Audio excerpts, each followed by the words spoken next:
Purchase your tracks today.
Purchase your tracks today.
Purchase your tracks today.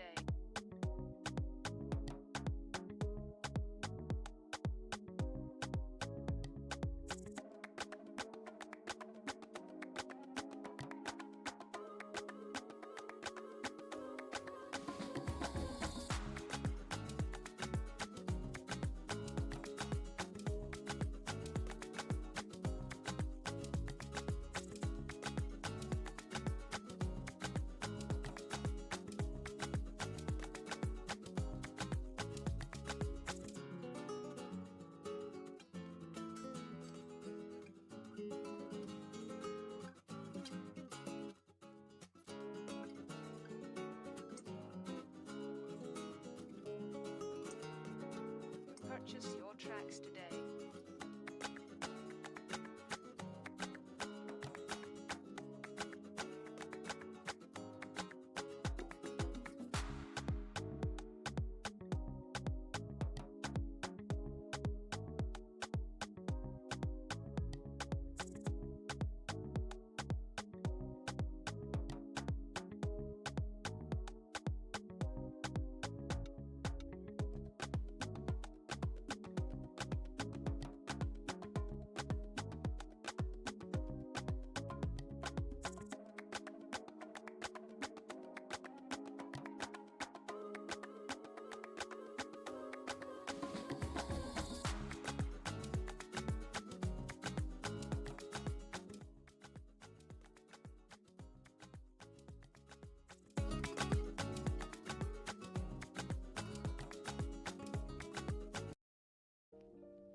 Hello! Guten Abend! And welcome.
So, let's talk Eurovision, because something huge just happened.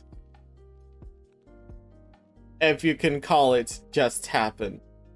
No, I actually can. This what happened literally yesterday.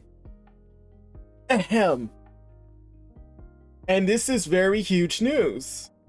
As potentially a new country will be competing in the contest or being somewhere as an interval or anything like that for the very first time.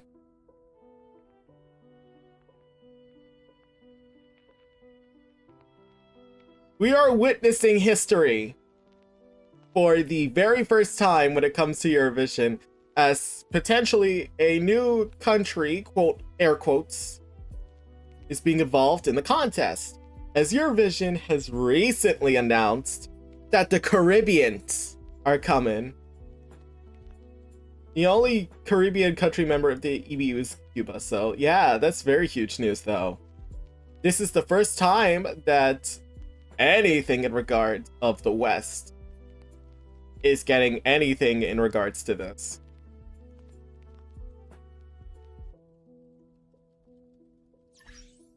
But mostly that's also because of the fact that, if I'm also honest with you,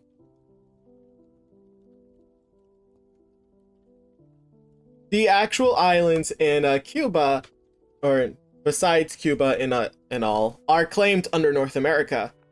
They have been indoctrinated. That's the reason why it's called the 51 states and 5 territories. Or the 50 states and 5 territories.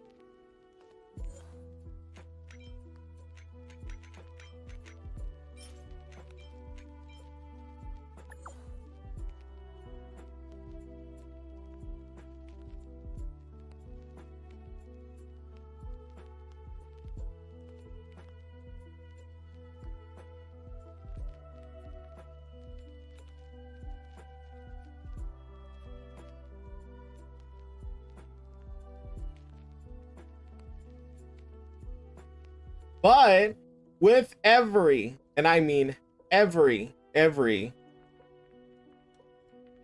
we'll have to wait until the EBU gives us more info. Exactly.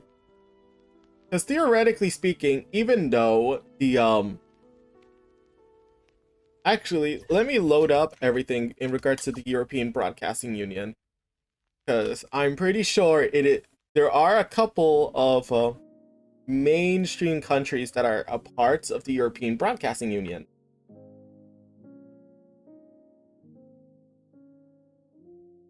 That are more Western.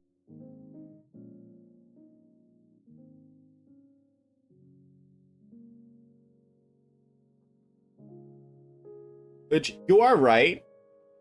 Cuba is a part of the European Broadcasting Union. But this is huge news though. This is the first time we're getting anything from the West. But with every new entry, quote unquote, and I put air quotes around it, because we don't know the full shit, we don't know what's going on fully. But with every new quote unquote addition, there is also some gatekeeping involved, as we shall call it.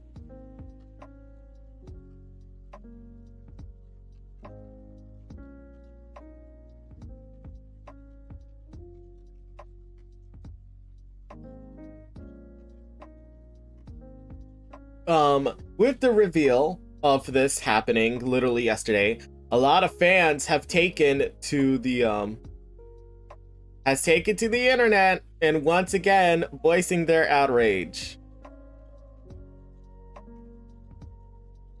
As some would love for this to not happen, and for all of the entries to be kept in Europe, which I guess makes sense in a way. It is Eurovision, but the only reason why is because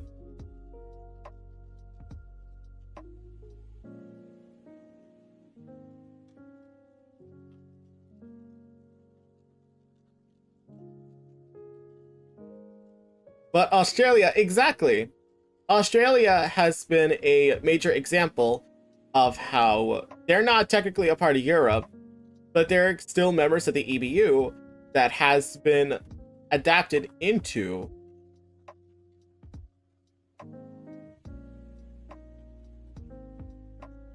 that has been adopted or indoctrinated. I don't know what the right words to say. I'm so sorry.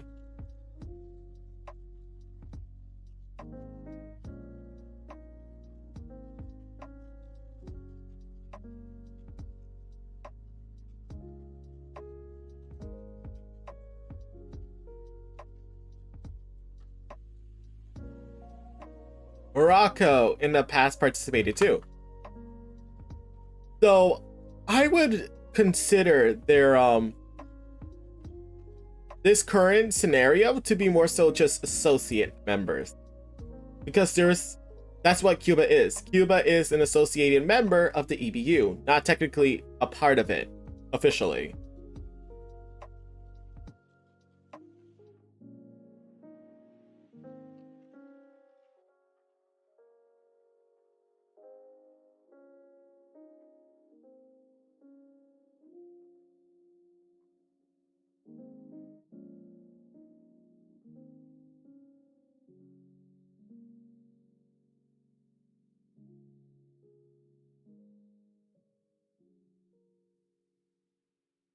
But you're right to say though that that out of the countries technically, or out of the countries that are in the Caribbean, I can actually go off the name real quick if I can open up the actual thing. Okay, so out of the actual regions or out of the countries that are inside the Caribbean, which for those of you who do not know, it is the subregion of the Americas that includes the Caribbean Sea and some of its islands. For example, Cuba, Jamaica, Haiti, Dominican Republic, Puerto Rico, the British Virgin Islands, Montserrat, Dominica, St. Lucia, Barbados, and the Turk Islands. But out of all of these islands that exist, only 2 are technically a part of the EBU as an associate member. That is, of course, Cuba and Puerto Rico, because it is a part of the US by technicality. Puerto Rico is a part of the United States, who are associate members of the European Broadcasting Union. So by technicality, it is just those 2, no one else.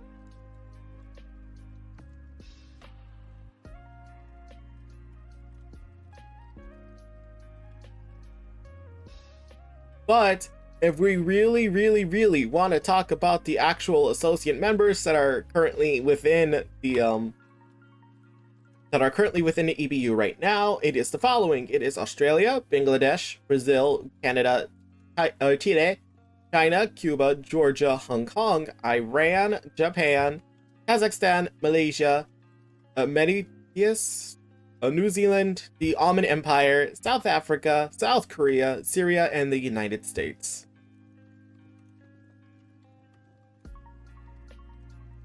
A lot of fans had kind of speculated that any sort of westernization would be brought into the contest eventually.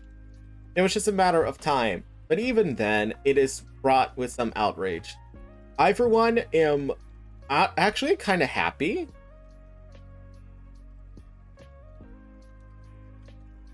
Because any representation is something to be celebrated.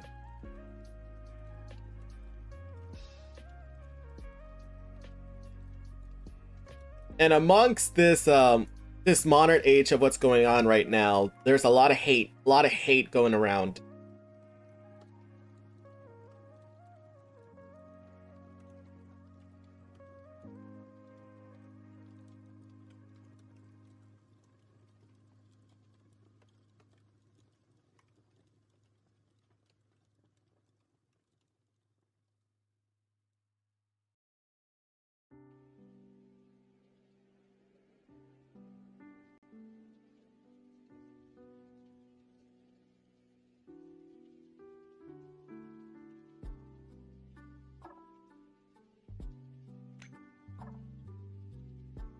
But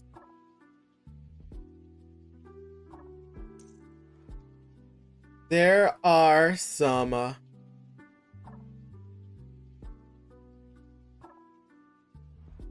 where there are also some new quote-unquote news. There's also some, how do I word this, controversy.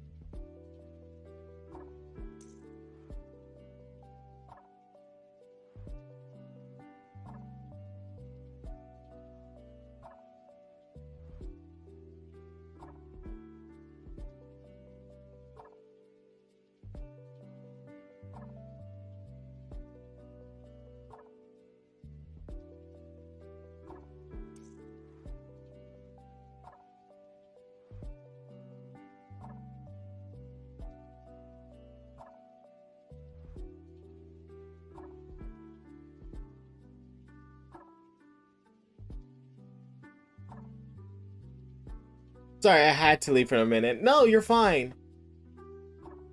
If you need a reminder, there are technically two countries that that are a part of the EBU. I'll just run it back quickly and start over with what I said. In the Caribbean, there are technically two countries that have or are a part of the EBU. One is because of the fact that they are an associate member, that is, of course, Cuba. And the other one is technically Puerto Rico because it is a part of the United States, who are associate members of the European Broadcasting Union.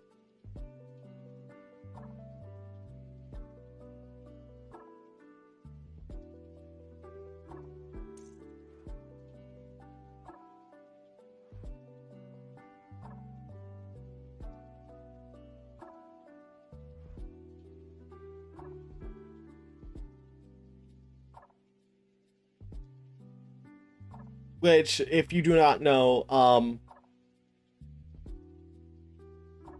Puerto Rico has been inhabited by the US since 1899, following the war for territory. It could be too. It very well could. I have my hopes up. I'm just happy because of the fact that this is the first time we're getting representation, especially for any sort of Latin community.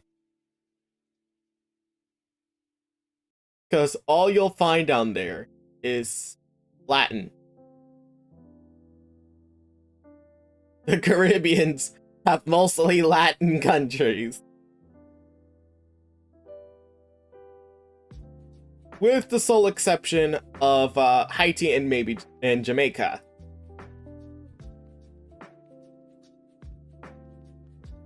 All that you will find are mostly, and I mean mostly, Latin countries.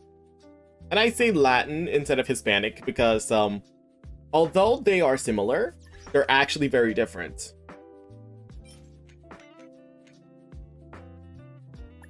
So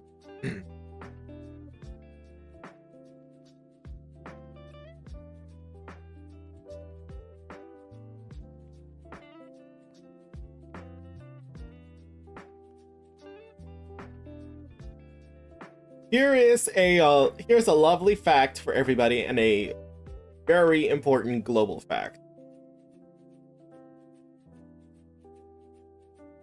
So, a lot of people have been asking, what is the difference between being Hispanic and being Latin, or Latino, or Latina?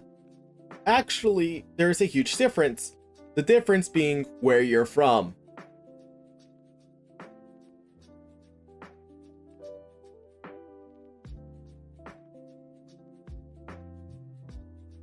Because if you are from España, that considers you Hispanic, because you are originally from a Spanish-speaking country. That includes only the likes of Spain, while Latino includes the likes of Brazil, French Guiana,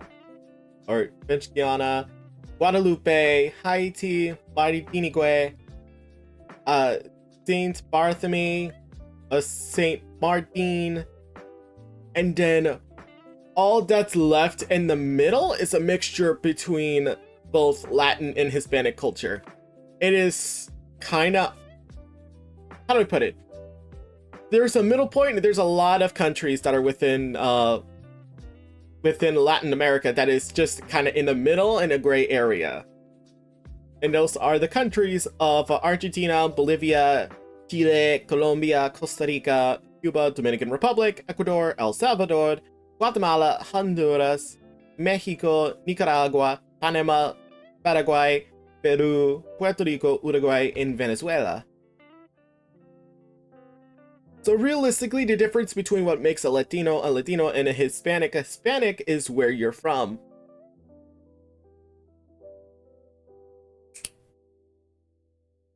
Pretty interesting, right? Who knew I'm smart about Latin culture? My god.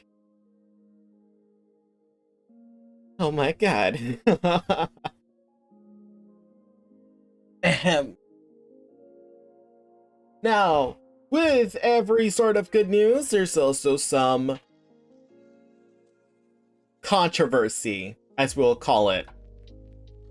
So let's dive into this one, because this has been something that has happened back in December 21st, and has not gotten a follow-up since. Ahem.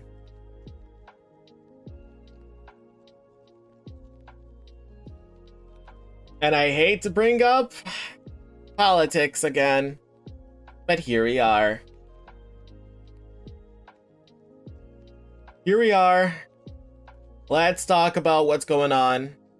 So, we're gonna turn our attention quickly to the UK, as the BBC has been facing a specific call to axe over 1,400 artists.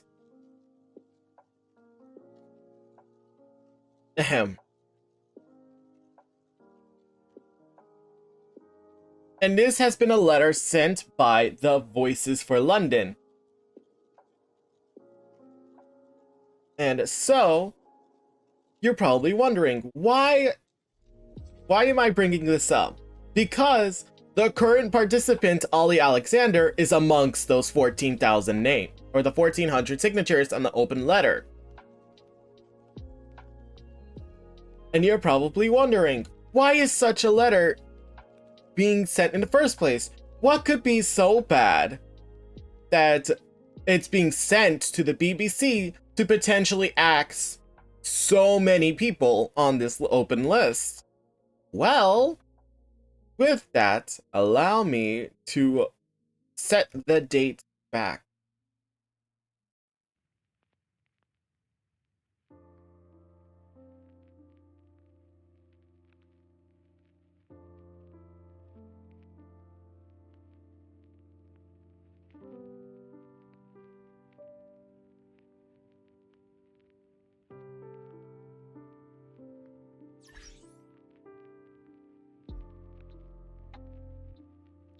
Let's talk about why they sent this letter in the first place.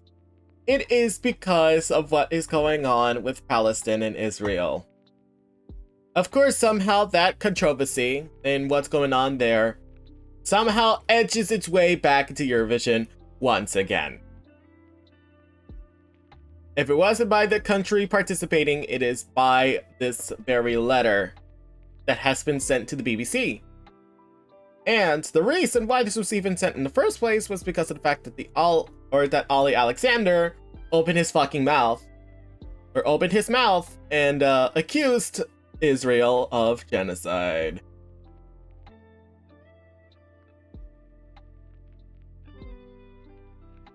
And you're probably wondering, oh, that probably seems normal. Most of the people that has been kind of on Twitter and such has been voicing their opinions about how Israel is in the wrong. And of course, my opinions are kept in a neutral stance, because there's so many details at play that maybe we don't know. So let me remind you all, this is from a neutral stance.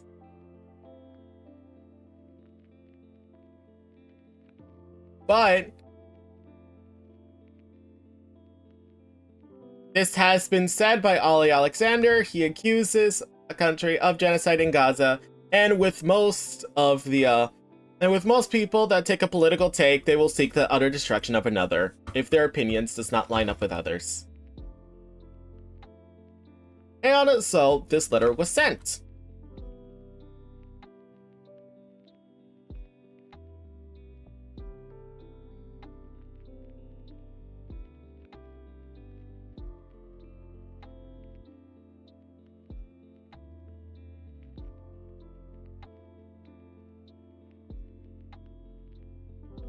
And you're probably wondering, okay, what is this letter gonna do?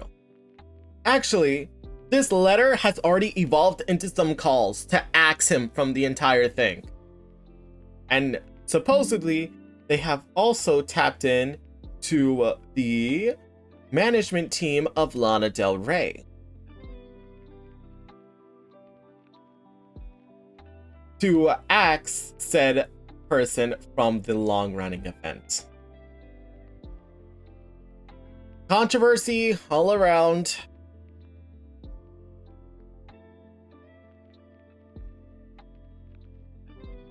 But since we want to talk about, or not since, but if we want to talk about the contents of the actual letter, I'll be happy to read it to you.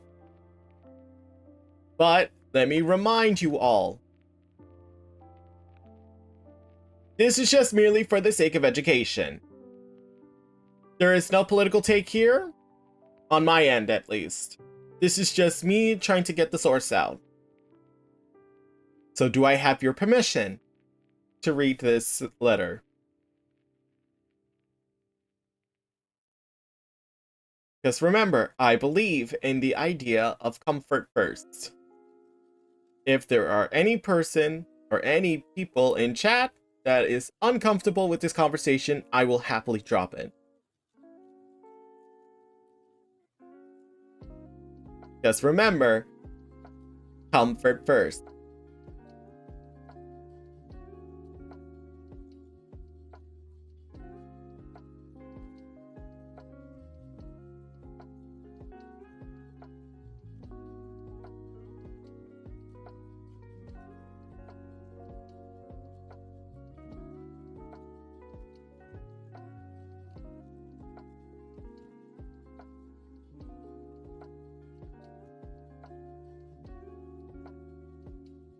I'm not getting anything, so I'm just gonna drop it for now.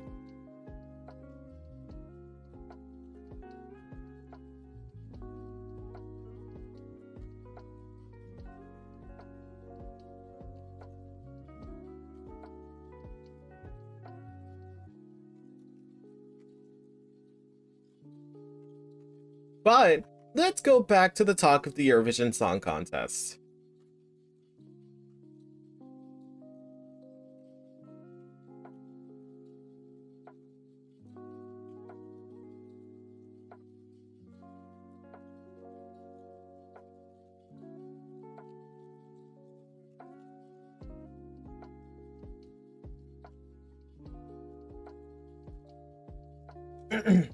Now, let's continue talking about Eurovision.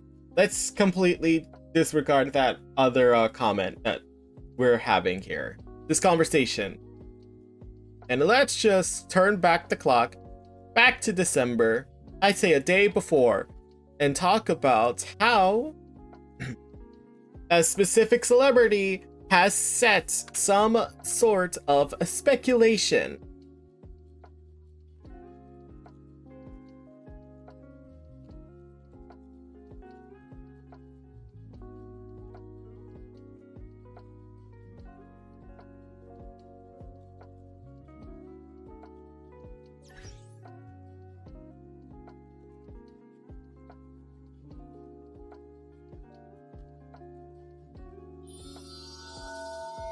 Yama, thank you. Arigato.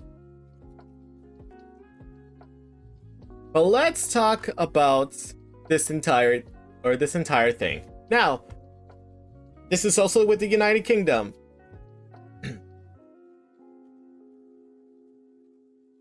over the weekend of the December 20th, it was announced that Ali Alexander would be representing the United Kingdom in Malmo, Sweden, with the news revealed during the final of Strictly Come Dancing. The UK is now currently favored to win Eurovision for the first time in over 25 years.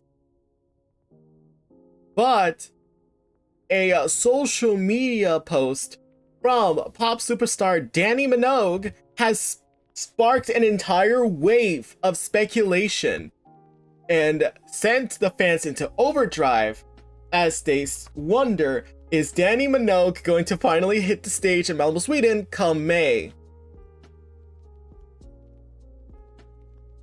Because you know how people are, they like to, I wouldn't say stir, but they do, but most celebrities that are kind of involved like to stir the pot a little bit.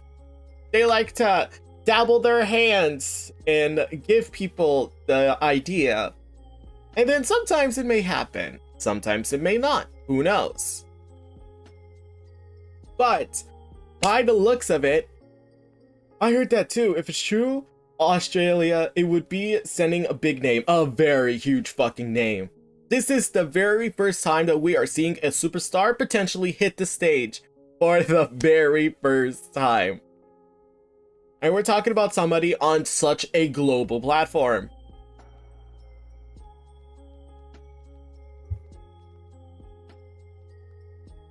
This would be the very first superstar tech on such a huge status. We're talking about the likes of maybe Rihanna, so on and so forth.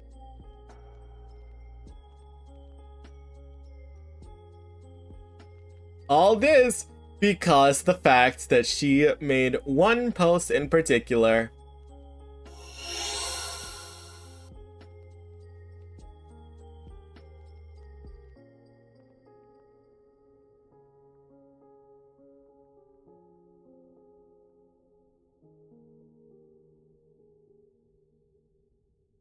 This is the very post that has sent the fans into overdrive.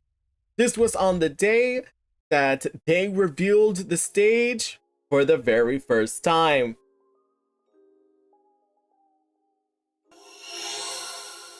If we see Danny Minogue hitting the stage either as a participant or just as a person for the very first time, we are going to be facing history. History is going to be made this Eurovision.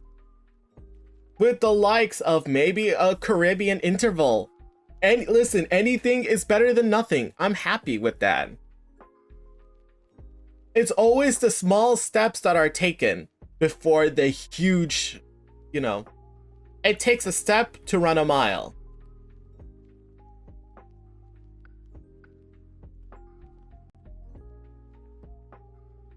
But the way that it looks, if any of this were to actually happen, history would be made. And this could alter the course of Eurovision forever. And at this point, it's not really a, this isn't just speculation. We're witnessing a change in formula in real time.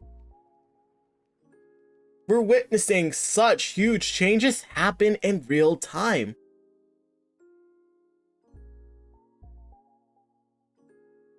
And maybe at some point, we're not going to see Eurovision as Eurovision anymore. I think this will eventually become a global contest. Sure, there will be some people that will be against the idea. But Eurovision has evolved into such a global platform that it is being broadcasted all over the world with the likes of the US, China, Japan, so on and so forth. Now, let me remind you that the US has only been watching or streaming these contests for the last 8 years, with 2016 being the first time ever that the US has been streaming the contest. In fact, the very first time that China also streamed the contest was the year before.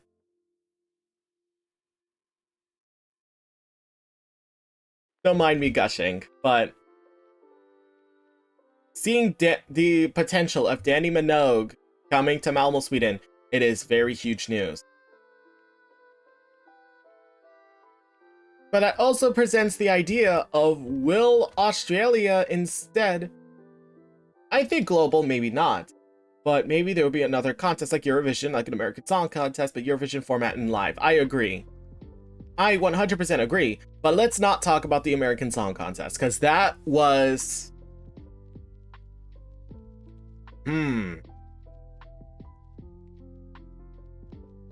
That was highly questionable. And I mean highly questionable.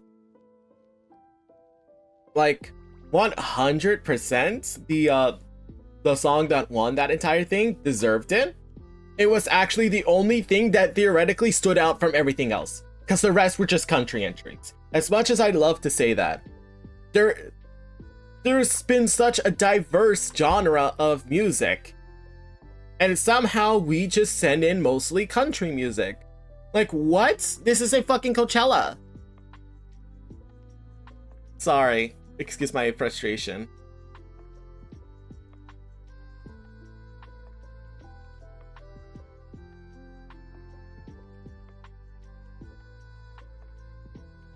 There's supposed to... I wouldn't say there's supposed to be diversity, but... You know... Country is not all we have in the US. I have to look for a moment. No, you're fine.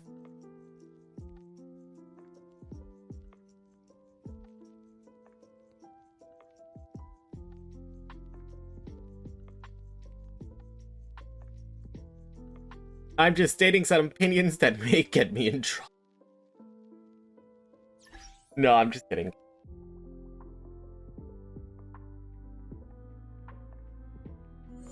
Now, where was I?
I'm back. Welcome back.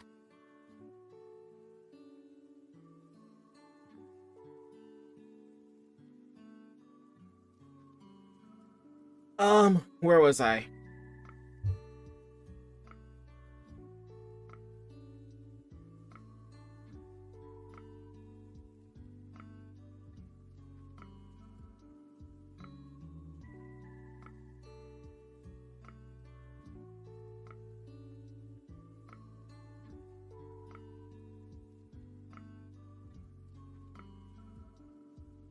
Sorry, hi!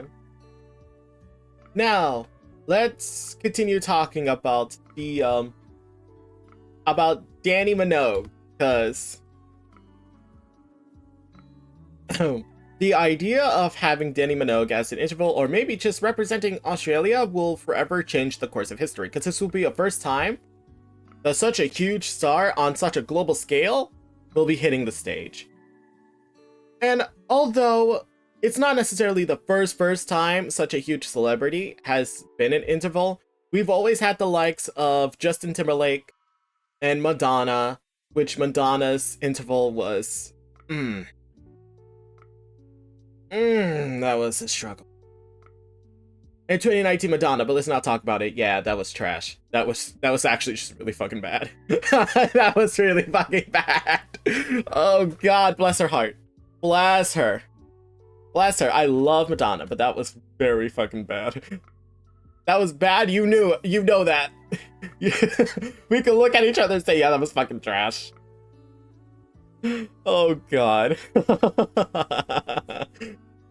That was so fucking bad. I'm so sorry. You know, as to whether or not it will potentially be just an Interval, or if she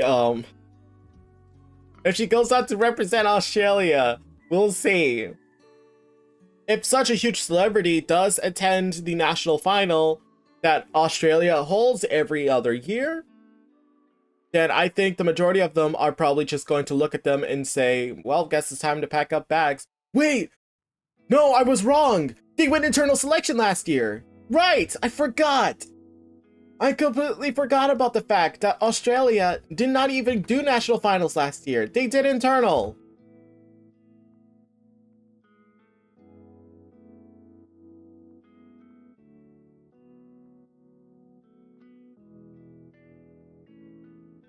I don't know, last year they didn't have. Yeah, 2022 was the last year that they did a national final format.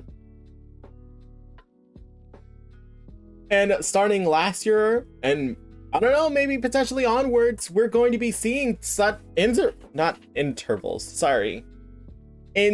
selection. I need to, oh my god, my voice crack. Internal selection. But it could also be because it was the last year of the 5 years invitation to participate in Eurovision. That could also be the reason. But wait, if it was the last year of the 5-year invitation, then it would have ended 2021.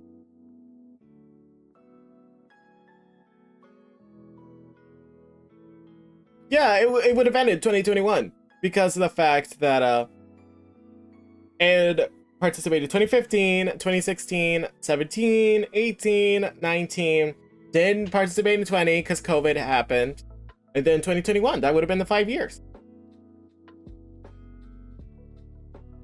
Unless I'm thinking things wrong.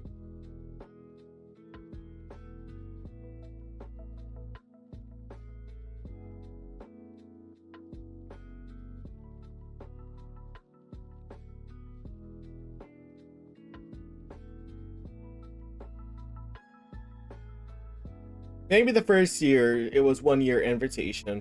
That is very true. Originally, they were just to be brought in as a special guest, maybe for a year. And then they said, hey, they actually were pretty cool. Let's invite them back again. It's kind of like a popular kid at the party, per se. Popular kid at the party. They said, hey, you were pretty cool. Let's have you back here again.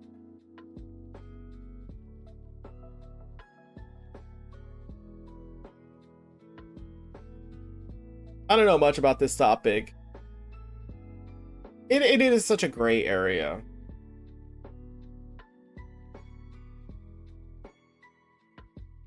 But let's not tune it back, but let us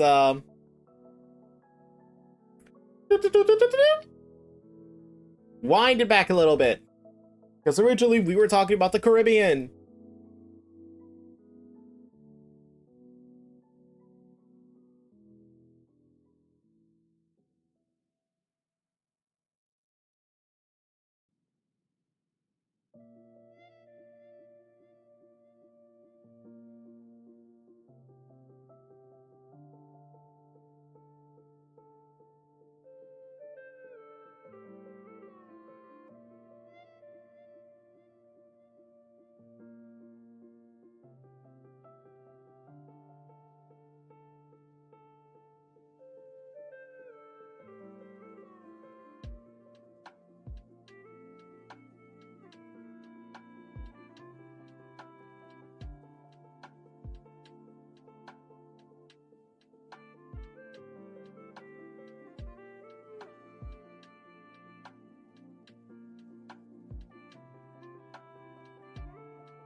Oh, ew, why am I getting this? Ew.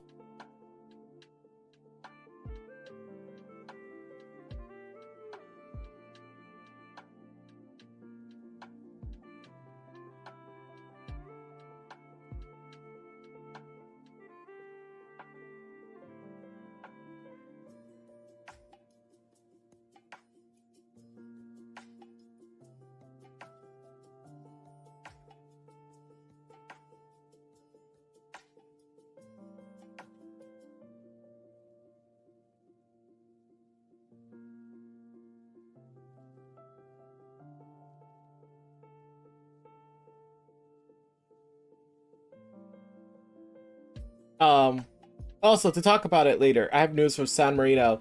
Ooh.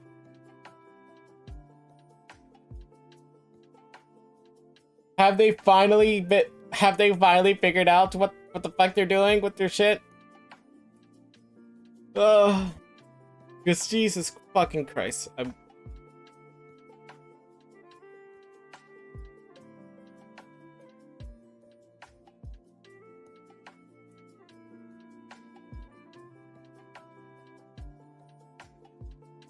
Not that huge. Only in my dreams. Only in my dreams will we finally get good fucking news that San Marino has finally selected their fucking artist. God damn. 30 fucking 2 contestants. Are people returning from San Marino? To be fair, San Marino is a very short country.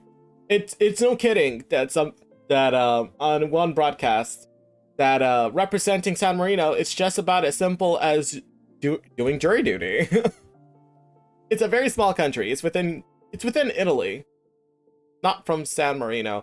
Oh, okay,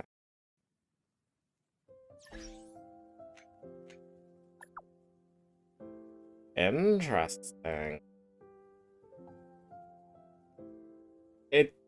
It's not about the contestants from España. You've caught my eye now. What's going on in España? I may need to check the legitimacy of the thing.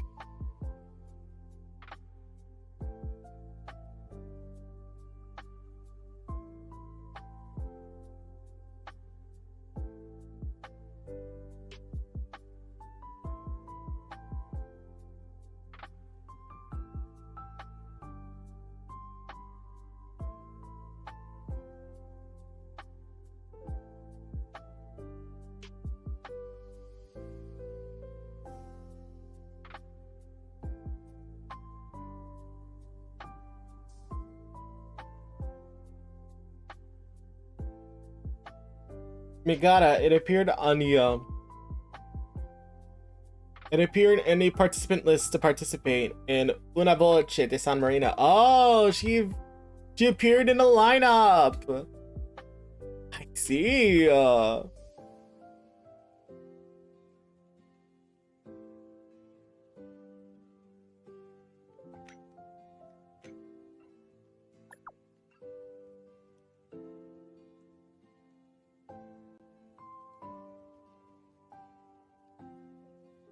I see.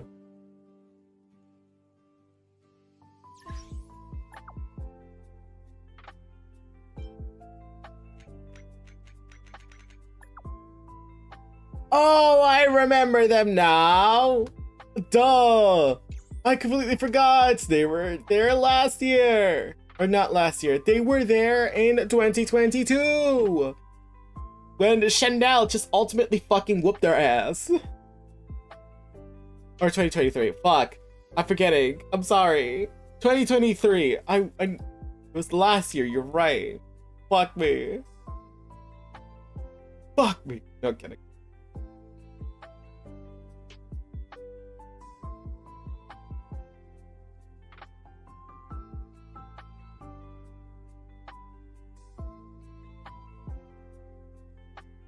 I honestly mixed up the years. This last year, before freaking Blanca Paloma had completely just summoned the best result possible. She stuck her hands out and said, "Give me result, please." Oh, fucking hell, I love it here. I love Benny Fest.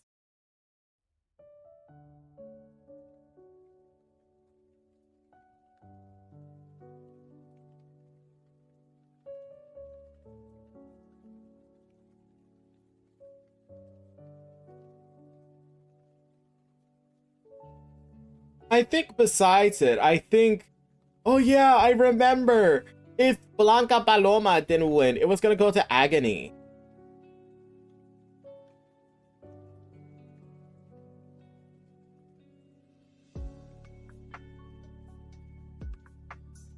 It was gonna go to Agony, because I think Agony scored top, was runner up in that.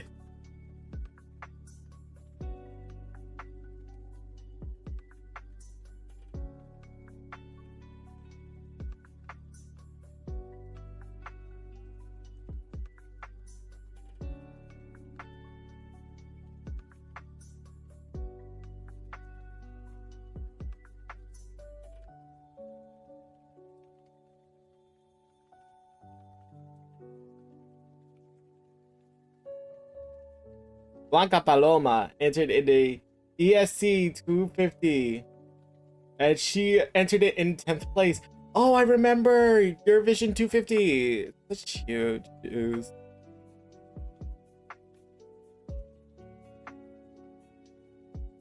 I also wanted to take a look at that because I don't know what's going on in ESC 250. I know that it's always been something that happened yearly, but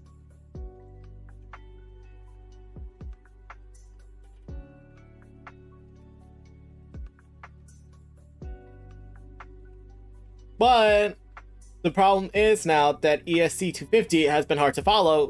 Granted, there has now been a second iteration of it that same year, due to the controversy between ESC Radio and Song Festival. So following that, there are now two iterations of ESC 250.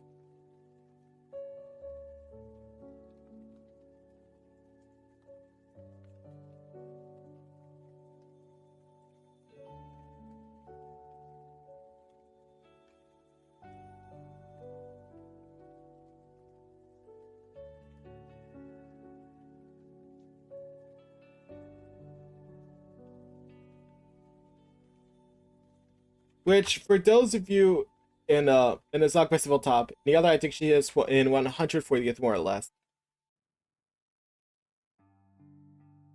Which, for those of you who are very confused about what's going on with ESC 250, basically there is drama between Songfestival.be and ESC Radio. ESC Radio, who has hosted the top since 2009, accused Songfestival.be, who organized the top since 2017, when their previous organizers, don't remember the name, who gave the rights to them, of mishandling the votes and allowing cheating, probably due to the fact that Slomo, which was Chanel's entry back in 2022, overtook Euphoria in 2000, Lorraine's song that won 2012 in last year. In the announcement of the winner, ESC Radio absolved all responsibilities of handling the votes. Which, basically, to put it simply, absolve is another word of saying abstain. Or abstain, or to basically say, hey, I don't want to do this anymore. You look mad different. Elixir! Hi! We're just experimenting right now. But Songfestival.be then, both publicly and privately, tried to reach out to ESC Radio, but they did not respond.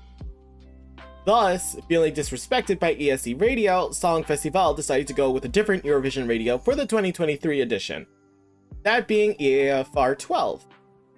ESC Radio, feeling blindsided by Songfestival.be, and a week or so after they announced the switch to EAFR 12, ESC Radio had then put out an announcement stating that they'd be hosting their own ESC 250, which now just makes it even more difficult, because now we don't know which is the real actual iteration. That iteration actually being the one that is hosted by Songfestival.be. And Song Festival is now obviously frustrated at ESC Radio for calling it ESC 250, as that is actively confusing the fans, like most others right now, on which is the real one. And again, for the record, the one created by Songfestival.be and the one on EFR is the real ESC 250. We all caught up?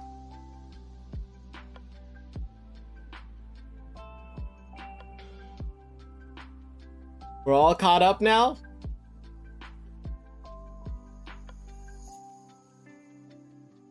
But hi, Elixir, how you doing?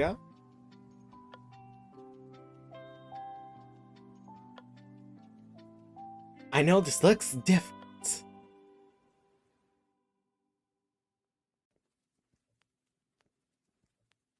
This looks different, and you have a lot of questions.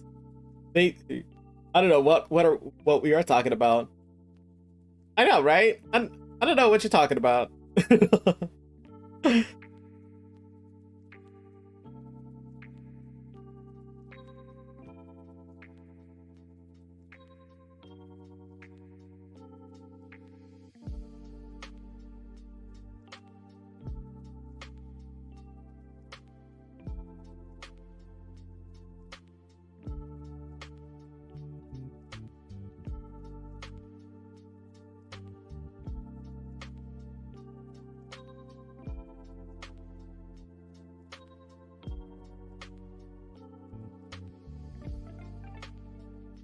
So, how are you doing, Elixir?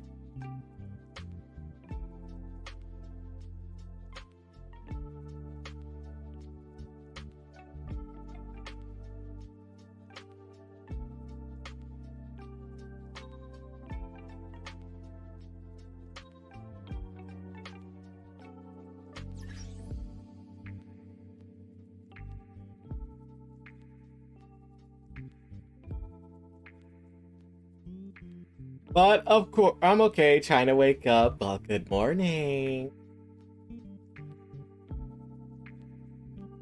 Good morning.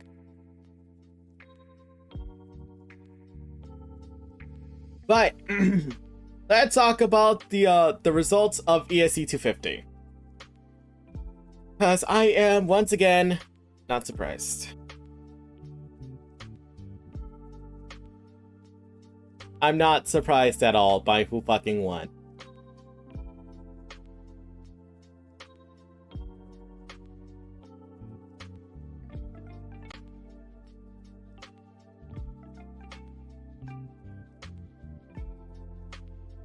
Which, for those of you that are very, very confused as to who potentially won, it is Karia.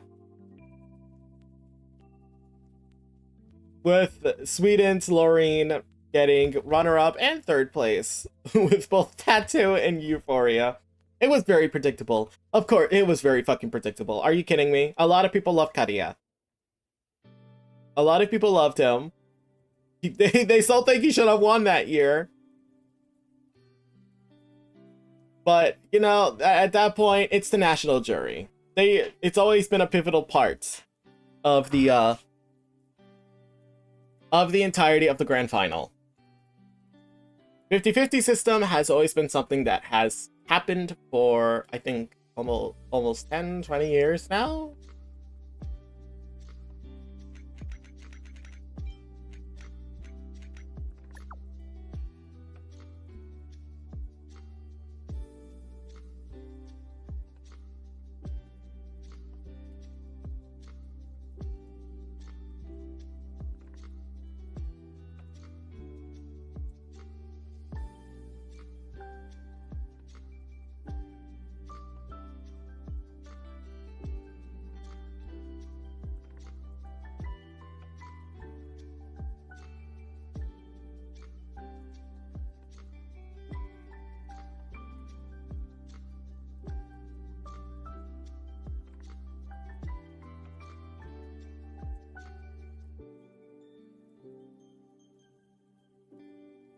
Is this Drag Race? It is not RuPaul's Drag Race. I'm confused. What's the topic? We're talking Eurovision.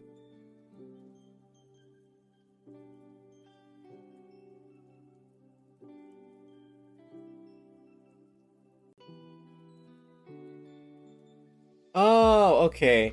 You silly person. I will give you head pats and hugs.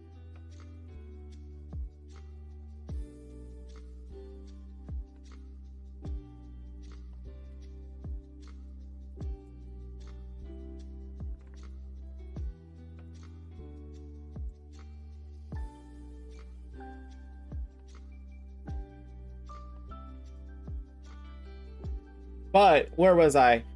Yeah, the 50-50 system has not been something that has been around for a very long time. It has started since 2009, so 14 years. 15, about to be. Which, for those of you who are very confused about the 50-50 system, it is what would happen if you mix the jury votes with televotes.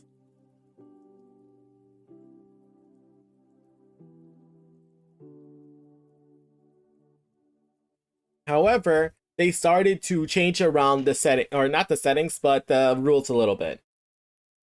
As we saw last year, with the semifinals being 100% televotes, while the grand final returned to its 50-50 format.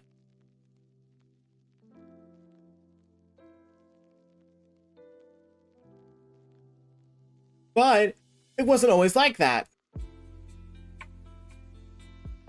It was not always like the televotes was not always the most prominent thing to happen in semifinals. Or the jury votes wasn't always the most prominent thing that happened. In fact, during the time of maybe 2003 to 2009,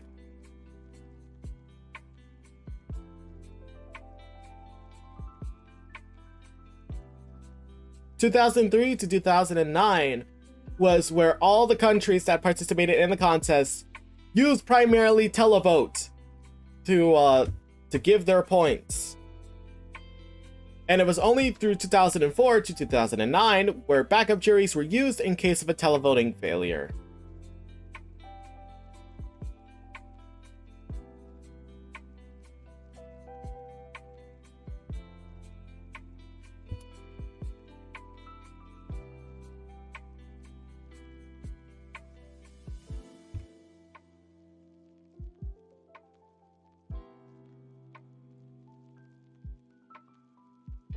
But for the time of 2004 and 2009, even though the jury did not play any hand in those 5 editions, we've begun to see during that era an uprise of what we refer to now as joke entries.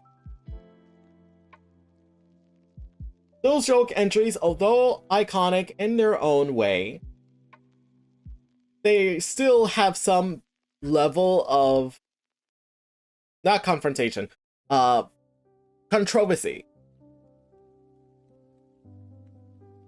And it was from 2009 during the first final to 2012 that they decided to first implement what we know Spain tilicature. Articulature. Sure.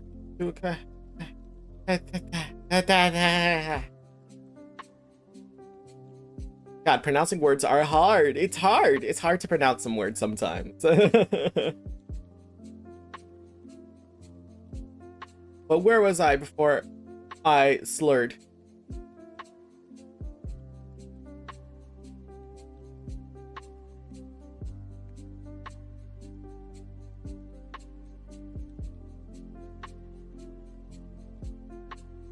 But it was during the semifinal of 2009 and onwards that we finally see the implementation of the 50-50 system.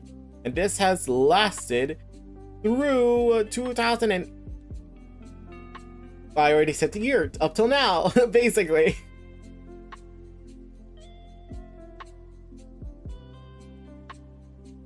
But during the year of 2016 and 2017, where they first actually implemented the reveal of the actual televotes, which basically in 2006 to 2017, the judge or the jury and the the jury and the televote each awarded independent set of points. So not only did the national jury had their the 10, 10 or the 12, 10, 8 to 1, the people at home also had their 12, 10, 8 and 1 or 8 to 1. First, the jury points are announced, and then the televotes are calculated together before being added to the jury points, effectively doubling the points which can be awarded in total. That has been the first iteration of the actual televotes being used and set in their own block. However, from 2018 onwards, did we see the formula come to what we know now.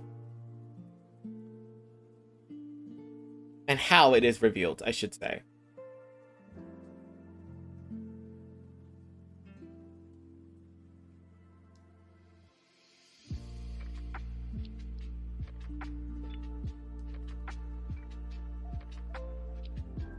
And, you know, the voting systems of Eurovision has always been very, very complicated. The first ever contest in 1956 was the 10 to 1, which 2 juries per country rated each song at a scale of 1 to 10.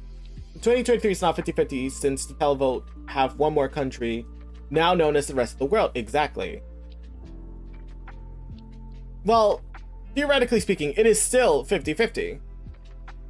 It is still technically 50-50, it's just the fact that they have an extra block now.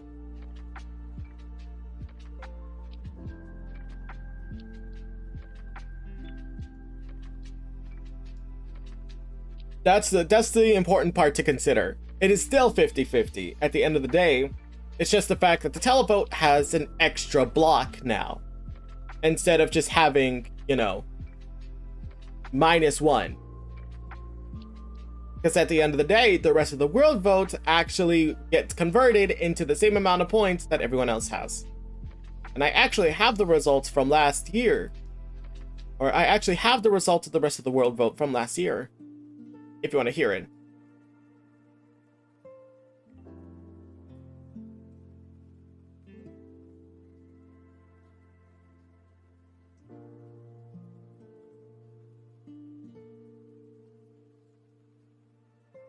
Because according to the rest of the world and the online voting, televotes have more points than the jury at the end. Exactly. That is true. You're right. And that is because of the implementation of the rest of the world vote. It adds just one more extra block over that of the national jury. But when it comes to the actual rest of the world vote, last year they gave their 12 points to Israel that year.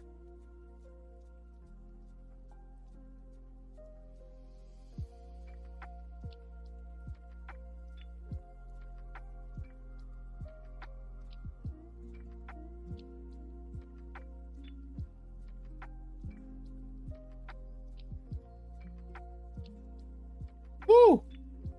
My throat is getting tired just talking about it.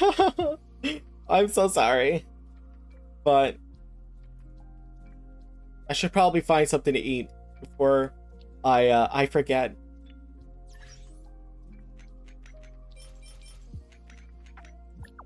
But no, for a while Eurovision had such a how do I put it? Had such a diverse change and the and how they voted. And it has gone through several reforms over the last 67 years. 60... It's about to be 68. You're right. 68 years. There we go. Well, the first year, two jurors per country rated the song at a scale of 1 to 10 points. That has been the first ever contest that has been held in 1956. 1957 to 1961 instead turned to 10 to 1, where 10-member juries, which was of the first 10 countries, or of the original 10 countries, distributed 10 points amongst their favorite song. Which, for those of you who are very confused about not the Big Ten, fucking hell, I am so sorry. Blech.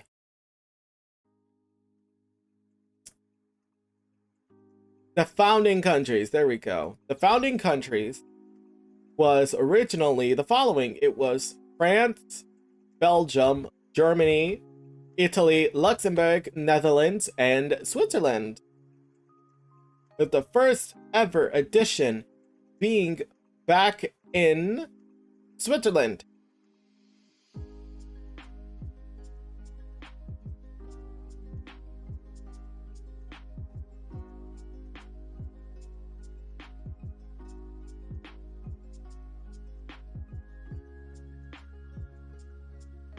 There's your fun fact. The first ever song contest was actually held in Switzerland, and that year, Switzerland won.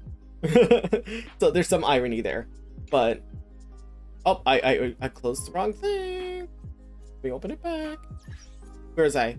Then 1962, it was 3-1, where the 10 member juries awarded points to their 3 favorite songs. Then, in 1963, they completely changed it to 5-1, which was 20 member juries awarded points to their 5 favorite songs. Then, to 1964 to 1966, they went by 5-3-1 or 6-3-9, which was basically the 10 member juries had distributed 9 points in 3 possible ways. If all their votes went to one single song, it got all the 9 points. If they went 2, they got 6 and 3. If they went to 3 or more, the top 3 got 5, 3, and 1. Which during the span of those 2 years, no jury has ever gave 9 points to a single song, but Belgium used the 6-3 system back in 1965. Then, to 1967 to 1970, with 1970 being a little bit of a change in the format, it went back to 10-1, which was basically the 10 member juries distributed 10 points among their favorite songs.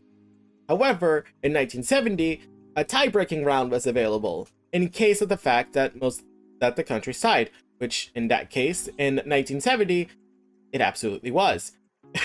There was a tie. No, they did not, actually. It was not a tie. Sorry, wrong thing. But they proposed the idea of a tie-breaking round in the event that there was a tie.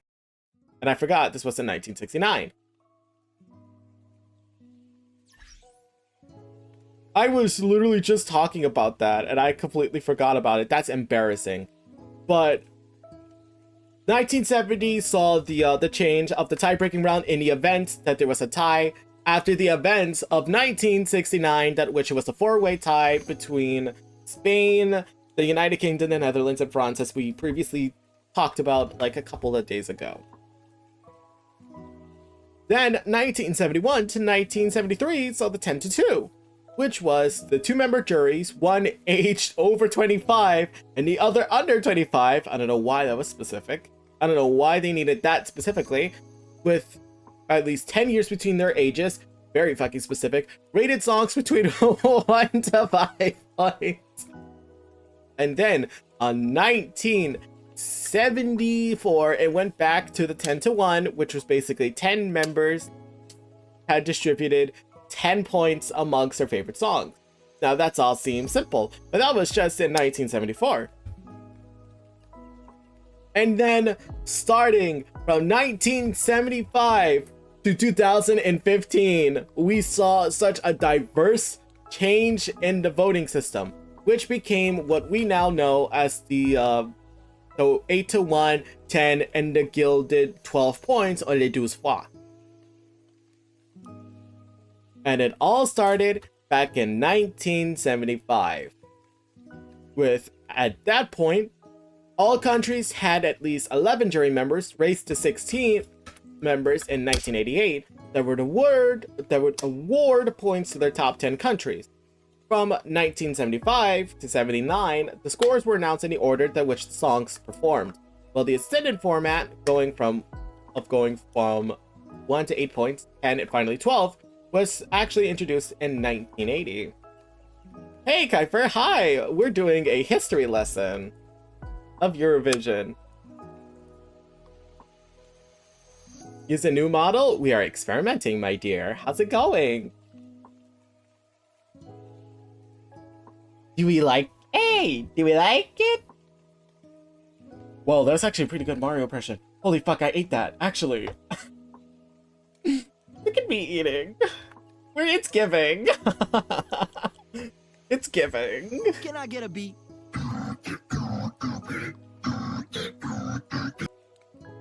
I love that. I love that so much. It's kind of giving. We're living. We're living for it. But where was I? Right. The voting formats. Right. Then in 1997, it's all the same adjustment to the same formula. However, in that point, 20 countries had jury members and 5 countries used televote to decide which song would get points. Seems simple enough, right? Then, in 1998 to 2000, all countries would use telephone or should use telephone voting to decide which songs would receive points. In exceptional circumstances, for example, a weak televoting system where televoting was not possible at all, a jury was used in place. Then, from 2001 and 2002, every broadcaster had freedom to make a choice between whether using the full televoting system or the mixed 50-50 system to decide which song would receive points. In exceptional circumstances where televoting was not possible at all, only a jury voting was used. And on 2003, all countries were basically forced to use televote to decide which song would receive points. And only in exceptional circumstances where televotes were not used or capable of being used at all, a jury was used. Then, from 2004 to 2009, with it ending within the semifinals of 2009, all countries used televoting or SMS voting to decide which songs would receive points. Backup juries were used by each country in the event of a televoting failure for that broadcaster. And then finally, from the grand final of 2009 to 2012, all countries used televoting or SMS voting and 5-member juries, apart from San Marino, which was 100% jury due to its sheer country size. Remember, San Marino is in Italy. This so-called jury/televote was the first iteration of the 50-50. In the event of a televoting failure, only a jury was used by that country. And in the event of a jury failure where the national juries were not able to give points, only televoting was used by that country. The two parts of the vote was combined by awarding 12, 10, 8-1 points, the top 10 in each discipline. Then combining the score where 2 songs were tied, the televote score took precedence. Then, as we now know it from 2013 to 2015, the same as in 2009, except jury and televotes were combined a little differently. The jurors and televoting each rank all competing entries rather than just their top 10. The scores were then added together, and in the event of a tie, the televote scores took precedence. Hi Justin, how are you? And it was from 2016 onwards that we saw a little bit of a shift in the formula of televoting. And this is where we had begun to see the fact that the televoting has had their own block, instead of it just being considered just one cohesive 12, 10, 8-1. Now we just have 2 iterations of 8-1 points, 10, and then the gilded 12 block, or 12 points. That has been given by not only the national jury, but to the televoting as well. Which basically, in 2016 to 2017 in Kyiv, the jury and the televote each award an independent set of points. First, the jury points were announced, and then the televoting points are calculated together before adding to the jury points, effectively doubling the points which could be awarded in total. And then in 2018 to 2022, technically 2023 as well, but we saw the very format that we had seen for the last 6 years until 2023, which effectively saw the change in the entire format of the semifinals, which added the rest of the world vote and of course the power to the people, which basically during the semifinals they only took into consideration the televotes and not the jury. And that shuts the book on the history of the voting system for Eurovision over the last 68 years.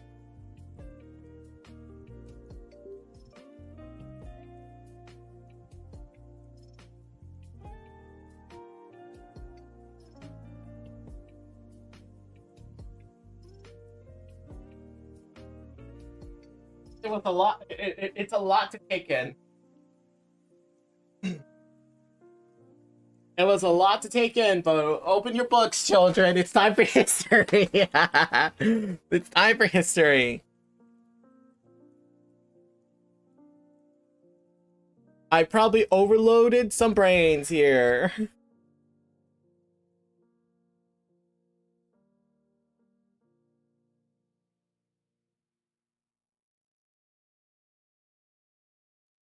Welcome to Fact or Cap, where it is just facts, no cap.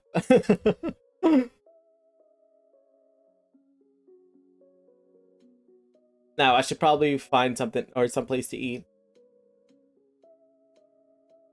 Let me close the tab to the right and figure out what the fuck I'm gonna eat.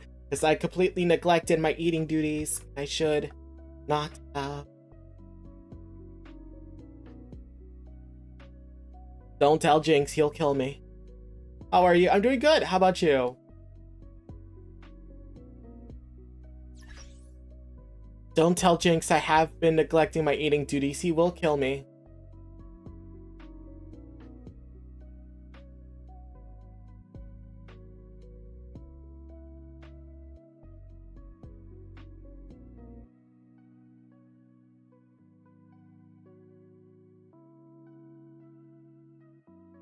But that concludes our little history lesson on Eurovision, or on the voting system at least.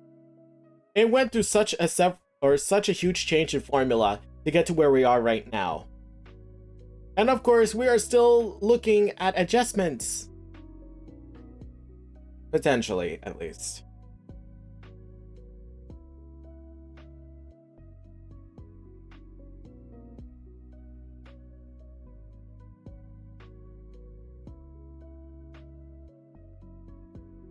I hope you guys enjoyed the little history lesson.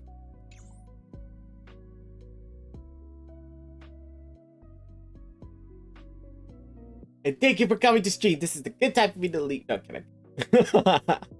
I'm not leaving.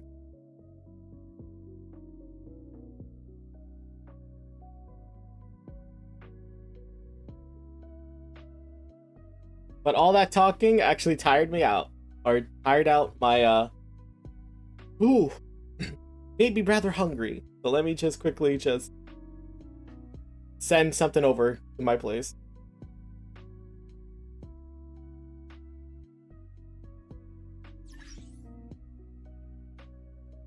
By that I mean, let me just quickly send food over.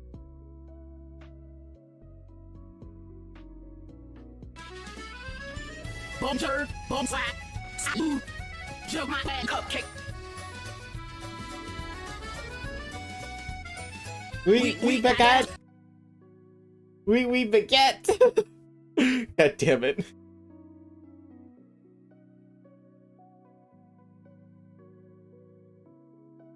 Un baguette, oui, oui, oui.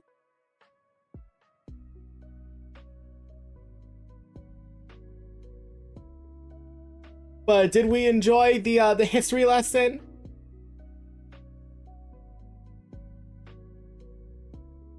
Look at all those chickens.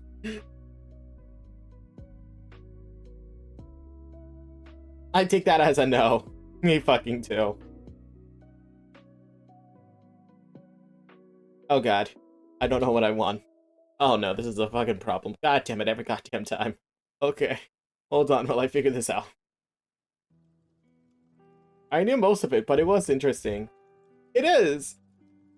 It's also very complicated how the system had been at first. And just how far we came with just making it that much more simplistic.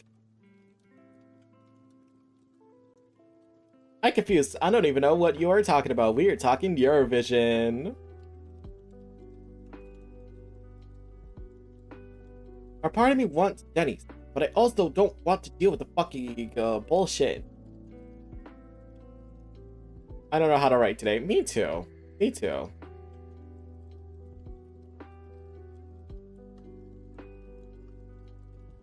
European television? No, Eurovision Song Contest.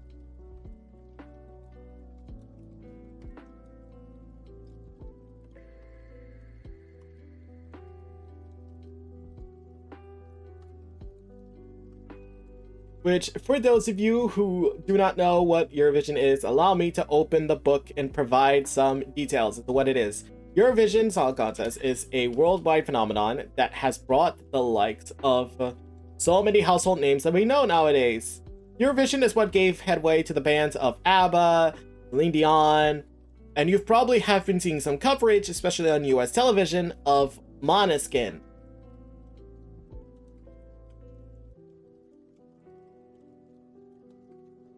But Eurovision has been held annually, making it the longest annual running television music competition in history.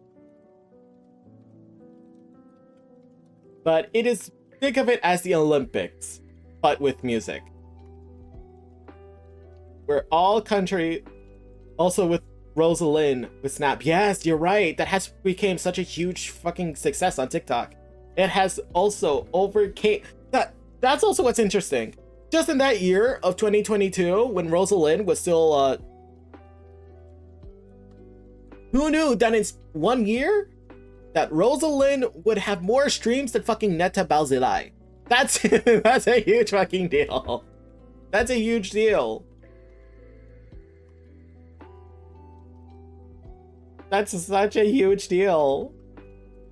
Huge deal.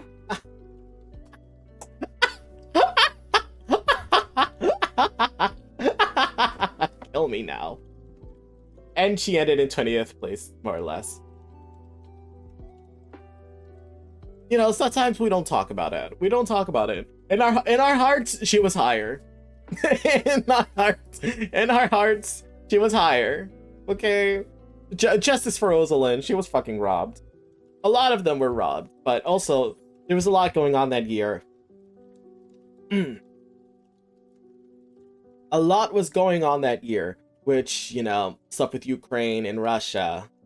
But, you know, a lot of people tend to speculate that, oh, this was just because of the fact that, you know, they were, Spain was robbed. 100%. 100% they would have fucking curb stomped their ass. But, you know, it doesn't mean that no country is deserving of winning. Ukraine deserved to win that year. Albania, Now that's where I kind of disagree in a way. That's where I disagree. Albania, it is hard to open the show. I will say that. It's very hard to go first. Very fucking hard if you have to open up the damn competition for the first fucking time. For the first time. It can be very fucking difficult. And I guess for that, you have to blame the allocation draw for that. Which, speaking of which, tune in January 30th. Tune in the 30th of this January, where we will be witnessing, or not witnessing, where we will be watching the allocation draw for Malmo, Sweden. It's coming. Coming this month. Coming 2029. It's gonna be great. It's gonna be awesome, I swear. If we're still fucking alive by then. And it's the same day for a lot of semifinals. Yeah, it is. And it's same day for a lot of them.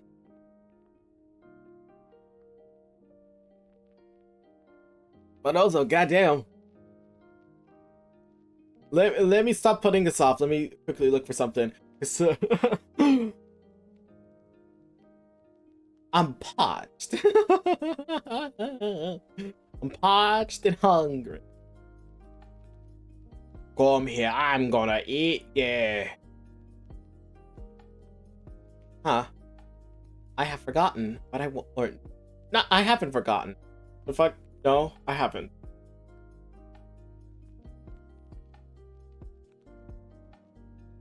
I'm just trying to figure out what the fuck I want to eat right now. And also, we have Papa John's up in this bitch. How the fuck do we have Papa John's, but we don't even know where the fucking entrance is? Oh my god. What the fuck? What kind of shit is this?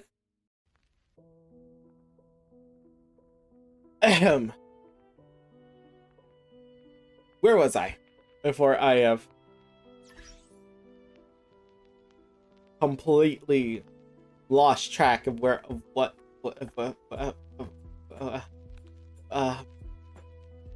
was I doing?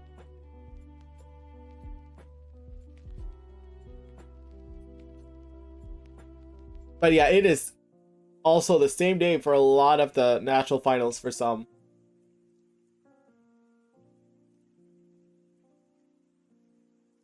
Moving on with the memories of things I bought. It's nothing to me anymore. I have a pizza store to order food from home. I could do so as well, but I'm also just looking through, just like, what do I feel like having today? You get what I mean? I'm looking through every store, and I'm just like, what could I possibly want today?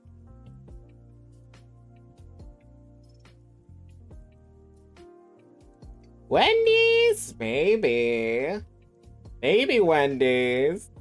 Wendy's would be nice. It's not like I opened up two at the same fucking tabs, which I did. If I want something else, I have to drive and walk for it. Shit. I could... Wait, I already walk as it is. Never mind. I was gonna say I would never, and I realized, oh wait, I do. I do that anyways.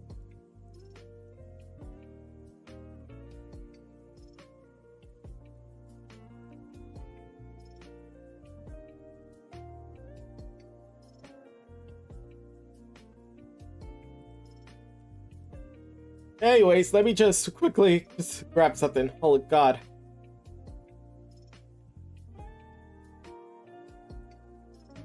Do I really want a Baconator?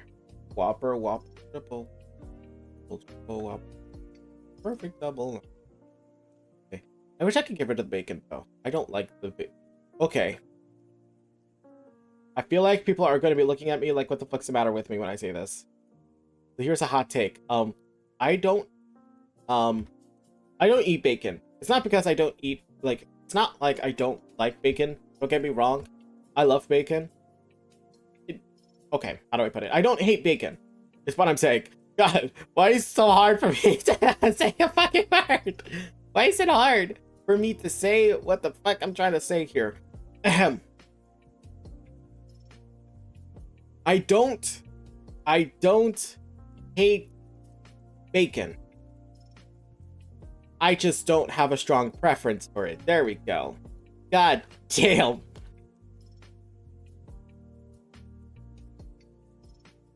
Is this how it feels to be tongue-tied?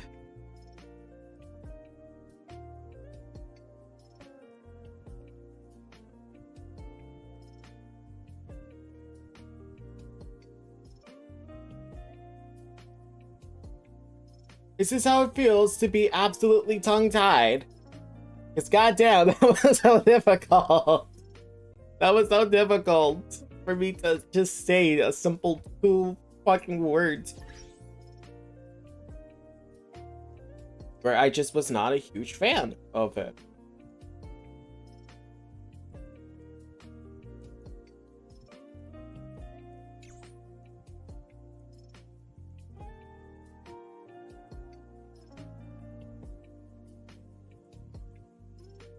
Me, it's 247/365. 24/7, 24/7, 365 days a year.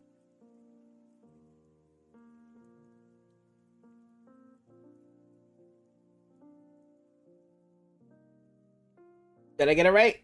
Did I get it right? Did I? Did I eat that? It's a way to say all the years. And you confused me again. I am confusion.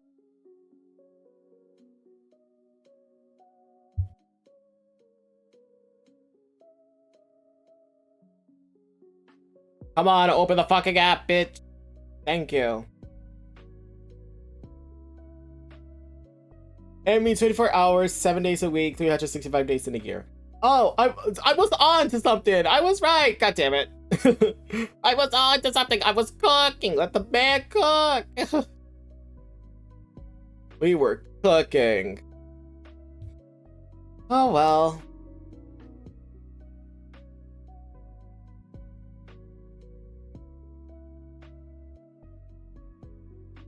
Anyways, I'm not gonna give you shit. Because technically speaking, I should be adding this on afterwards. Why the fuck am I being forced to now?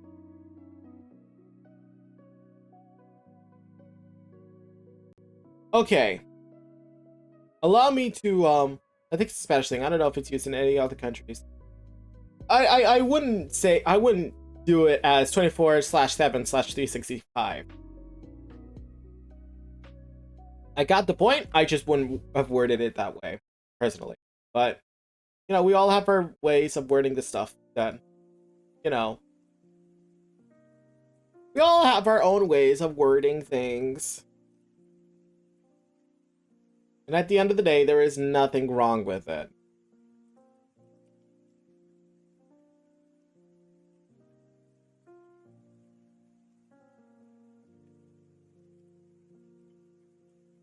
Anyways, it's time for me to play something. Or not play something. Place something. Anyways, I'm not... Okay, let me ask a good question, right? Do you tip? Do you tip before or do you tip afterward?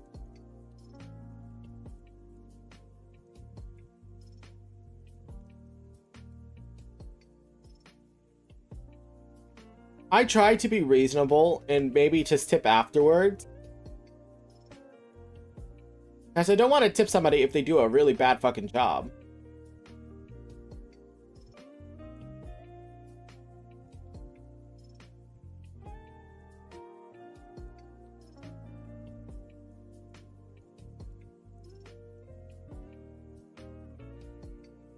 After work, it's not mandatory here. Okay, oh.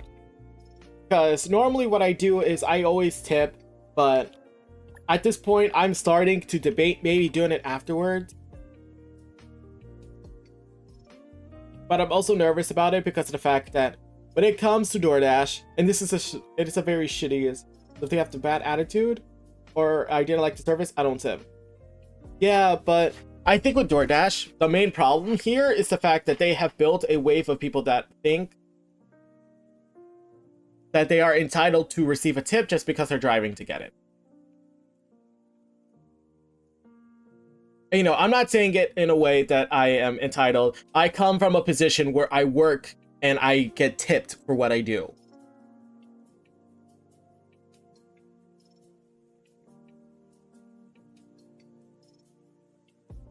And most of the time, I don't get that much, if at all. Does it suck? Yeah, but I always believe in saying that tipping is always optional, but never, you know, never mandatory. And here, they make it mandatory. Which goes against the purpose of what is considered tipping. No. And if people disagree, it's okay to disagree. Do let me know. Or do let me know, because, you know, The mere purpose of me saying this is just to open a room for conversation. First and foremost.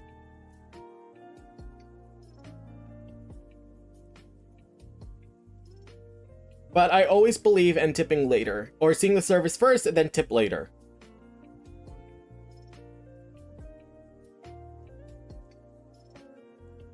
And with DoorDash, they have made it in a way that which they make it completely mandatory, because if nobody likes the fact that they're not getting anything at all, they're just not going to get anything. Or they're just not going to give a fuck. Which is sad to say.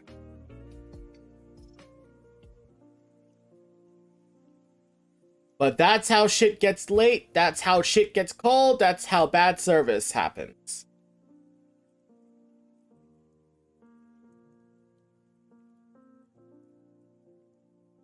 Now,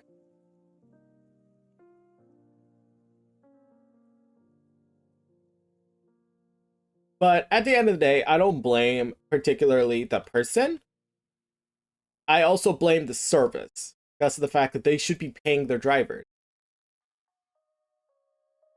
a decent fucking salary.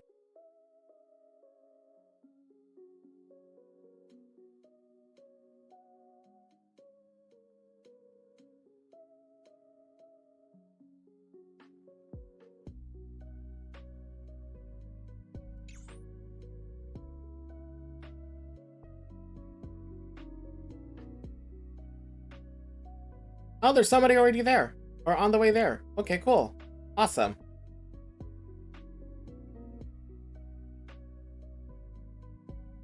Yes, come get my food, please.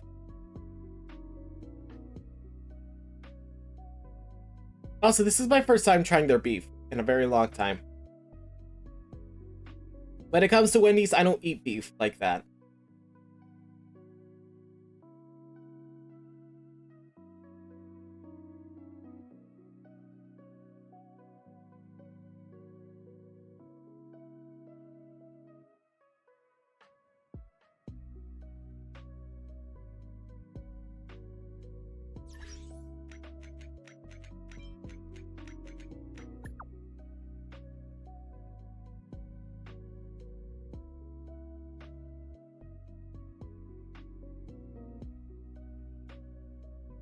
Ugh.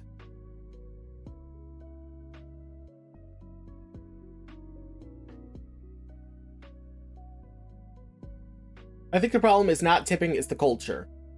It's not the correct word, but I don't know how to tell it another way. Not tipping has been a given. It is a given. You're absolutely right. You're absolutely right to say that. Because just when it comes to tipping, there's no right or wrong answer.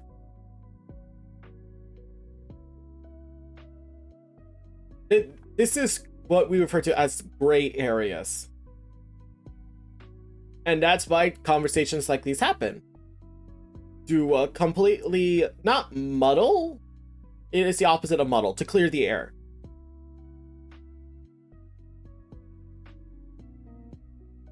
To clear the air on what is considered gray and what it means. Because with gray areas, it allows people to formulate their own ideals on what is considered right or wrong. That is what's considered social. No, pardon me. Excuse me. Oh my god.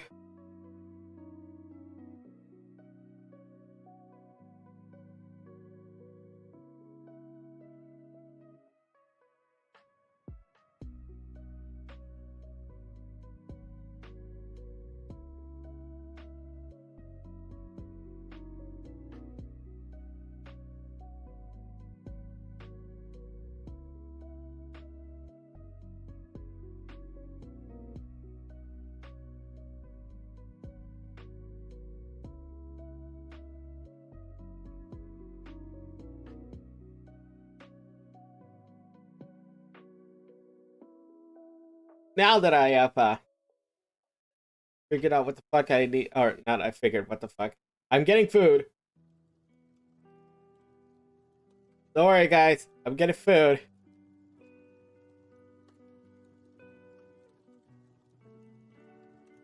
Oh, he turned around. Okay. Awesome. Awesome. Happy.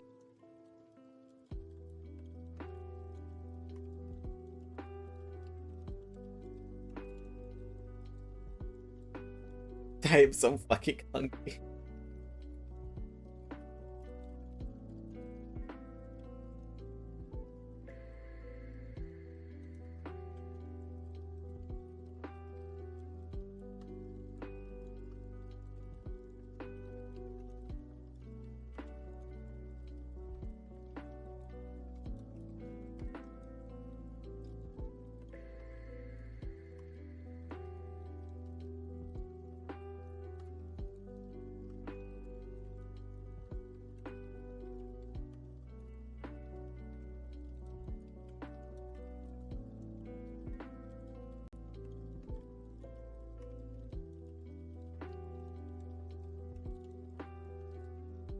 For me, it's almost time to have dinner.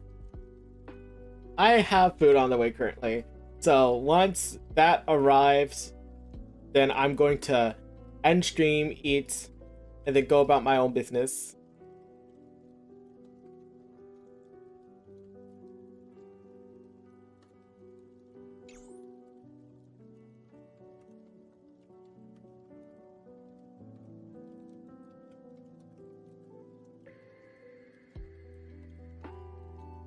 Just...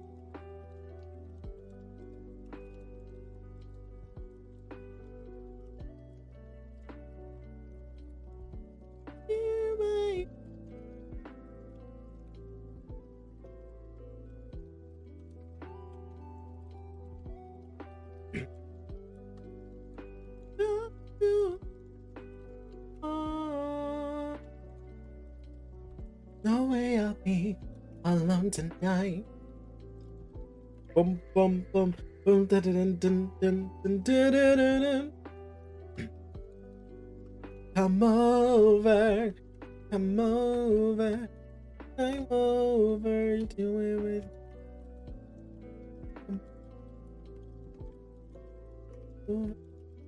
a lover. So good.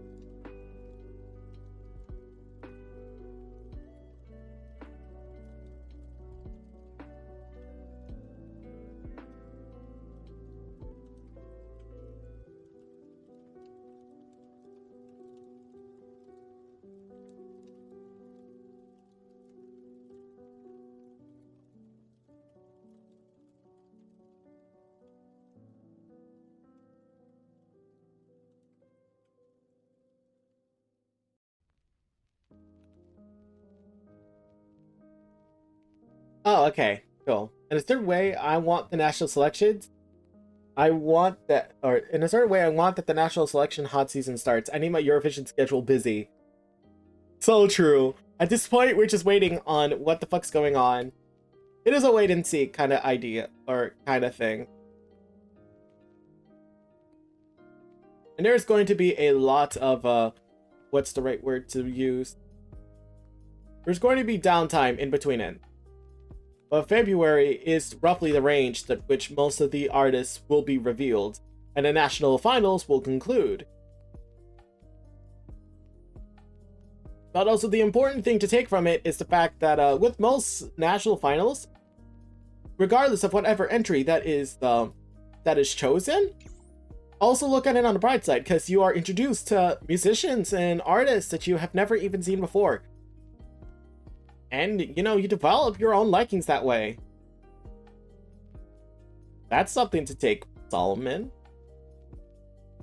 Because do I think St. Pedro is going to win? No. Am I interested in what he brings? Yes.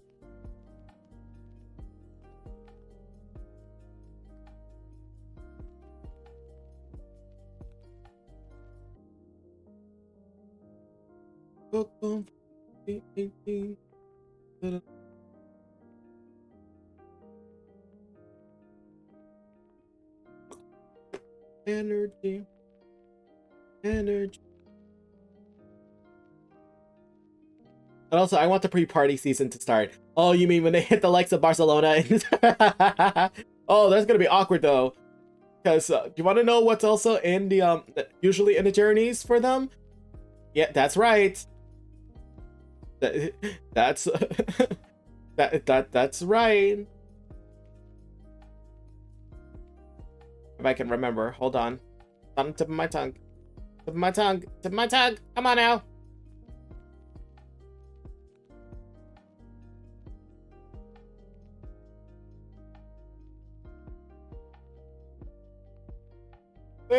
Pre-parties are going to be a little awkward because there's also one other place that they go to that that is going to be very, very interesting to watch, or not interesting to watch, but interesting to see what they do about it, and that is Tel Aviv. They always go to Tel Aviv when it comes to the pre-party season. So what is going to happen this year? Will they be going to Tel Aviv to do the same exact thing, knowing despite what's going on?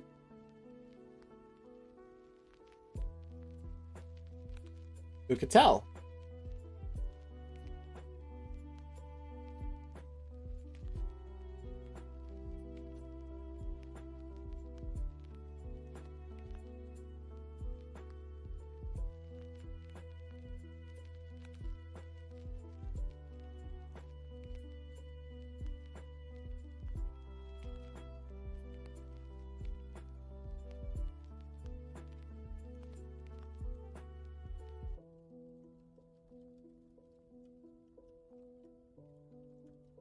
This year, I think they would not go. I think so too.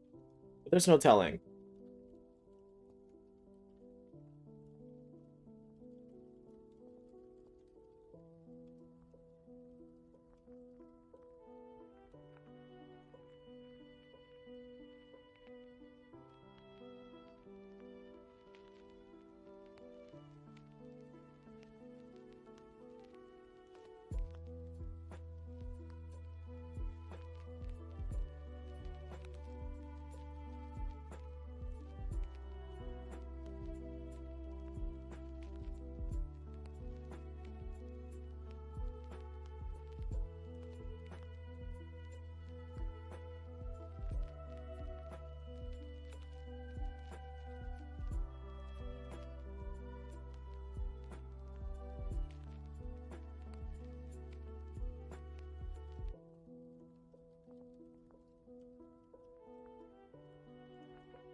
At least with the actual scenario.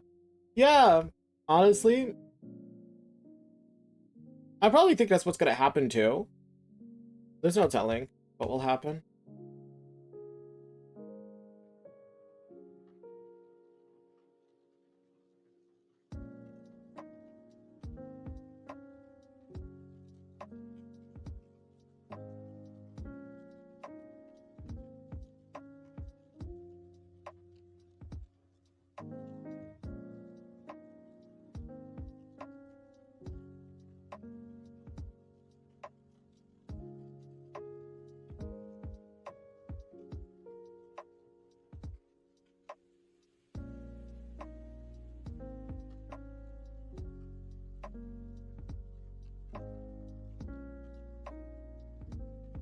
Anyways, I think this would be a good time for me to probably stop streaming. Thank you guys for coming in and talking Eurovision with me, or listening to my rambling.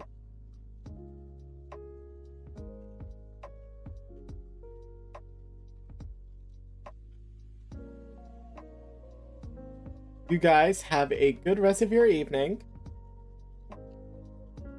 Bye bye.